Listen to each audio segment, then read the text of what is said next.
আকাশ আর শিখার 1 বছর হবে বিয়ে হয়েছে। বিয়ের আগেই দুজন দুজনাকে পছন্দ করত, একই ভার্সিটিতে পড়তো। তার জন্য আকাশ আর শিখা চিন্তা করলো বিয়ে করে ফেলবে। দুজনের সংসার ভালোই কাটছিল। আকাশ একটা মাল্টিন্যাশনাল কোম্পানিতে জব করে, মাস শেষে ভালো একটি স্যালারি পায়। আর শিখা হচ্ছে হাউসওয়াইফ। শিখা ঘরে কাজ করার পাশাপাশি ও ফেসবুকে অনেক অ্যাক্টিভ ছিল।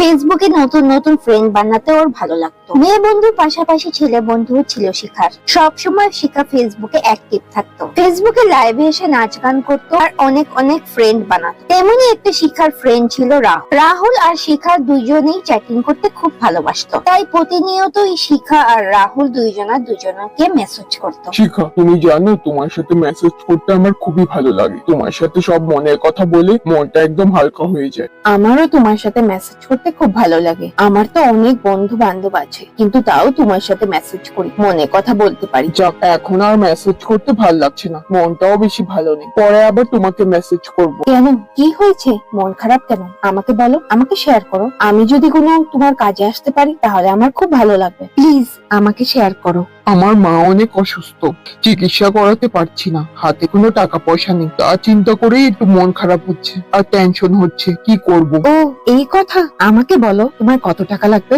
আমি তোমাকে পাঠিয়ে দিই, তাহলেই তো তোমার সমস্যার সমাধান হয়ে যাবে। ও তাই, তুমি আমাকে হেল্প করতে চাও? তাহলে তো ভালোই হবে।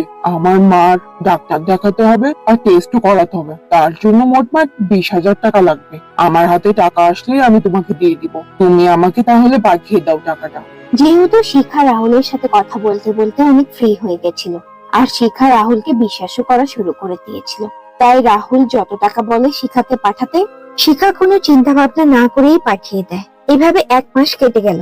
রাহুল শিখার সাথে একবারও এই 1 মাসে কোনো মেসেজ করেনি, কিন্তু শিখা প্রতিনিয়তই রাহুলকে মেসেজ পাঠাতো, কিন্তু রাহুল কোনো মেসেজের অ্যান্সার দিত না। 1 মাস পর রাহুল শিখাকে মেসেজ করে। কেমন আছো শিখা? আমি 1 মাস ধরে তোমার মেসেজের কোনো অ্যান্সার দিতে পারিনি। আসলে আমার মা খুব অসুস্থ ছিল আর আমি খুব কাজে ব্যস্ত ছিলাম, তাই। ও তাই, আমি তো ভেবেছিলাম তুমি আমাকে আর মেসেজই করবে না। তো বলো, এখন তোমার মার কি অবস্থা? আমার মার অবস্থা তেমন একটা ভালো নেই, আরো টাকা পয়সা লাগবে, কিন্তু হাতে এখনো কোনো টাকা আসেনি, তাই চিকিৎসা করাতেও পারছি না। দেখি একটা ব্যবস্থা করতে হবে। তাই তোমার এত সমস্যা হচ্ছে, তুমি আমাকে একবার জানালেই তো পারতে, আমি তোমাকে হেল্প করতাম টাকা দিয়ে। বলো কত টাকা লাগবে তোমার? এভাবেই দ্বিতীয়বারের মতন রাহুলকে টাকা দিয়ে হেল্প করে শিখা। শিখার হাজবেন্ড আর মাস শেষ হলে ভালো একটা অ্যামাউন্টের বেতন পেত, তাই শিখার কাছে সবসময় টাকা পয়সা থাকতো। রাহুল এটা ভালো করেই জানতো, তাই প্রায় সময় শিখার কাছে টাকা চেত। শিখাও কোনো কিছু চিন্তা ভাবনা না করে রাহুলকে টাকা দিত। আসলে রাহুল ছিল একটি ঠকবাজ ছেলে। অনেক মেয়েদেরকে ফেসবুকে ফ্রেন্ড বানিয়ে তাদের কাছ থেকে টাকা পয়সা নিয়ে সেই মেয়েদেরকে ব্লক করে দিত। কিন্তু শিখার বেলায় একটু ব্যতিক্রম করে রাহুল। রাহুল ঠিকই শিখার কাছ থেকে টাকা নিত, আবার শিখাকে সেই টাকাগুলো দিয়ে দিত কিছুদিন পর।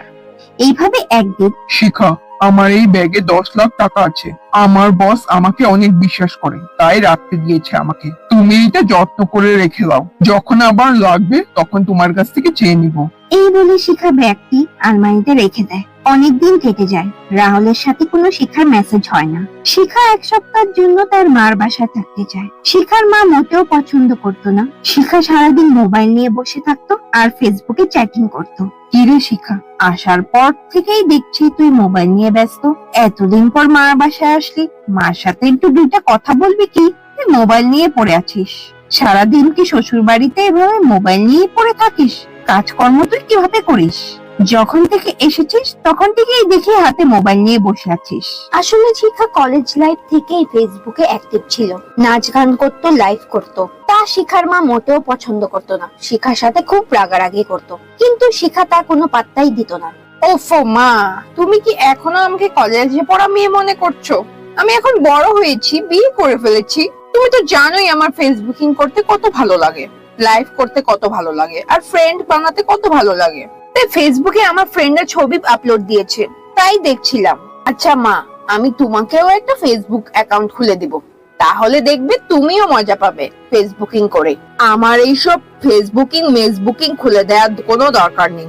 আমার এইসব অযথায় কাজ করা পছন্দ না। তোকে তো কোনো বুঝিয়ে লাভ হবে না, থাক ওসব কথা বাদ দে। এতদিন পর এসেছিস, কি খাবি বল? মা, তোমার যেটা ইচ্ছে সেটা বানাও, আমাকে এখন তুমি ডিস্টার্ব করো না। আমি ফ্রেন্ডদের সাথে চ্যাটিং করছি, আর খাওয়া রান্না হয়ে গেলে আমাকে দেখো, তার আগে আমাকে ডিস্টার্ব করো না। ফেসবুকে পুরো মাথাটা নষ্ট করে দিয়েছে, সারাদিন ফেসবুক আর ফেসবুক। যেহেতু শিখা তার মার বাসায় আসছিল কয়দিনের জন্য, রাহুলের সাথে কোনো যোগাযোগ ছিল না শিখার। এক সপ্তাহ পর যখন শিখা তার মার বাসার থেকে নিজের বাসায় যায়, তখনই শিখার রাহুলের কথা মনে পড়ে। রাহুলকে একটি মেসেজ করে। রাহুল সাথে সাথে শিখার মেসেজের অ্যান্সার দেয়। রাহুল বলে শিখার সাথে কথা বলবে, একটি ইম্পর্টেন্ট কথা আছে। যেহেতু রাহুল আর শিখার কখনোই কথা হয়নি, তাই শিখা একটু ভয় পাচ্ছিল।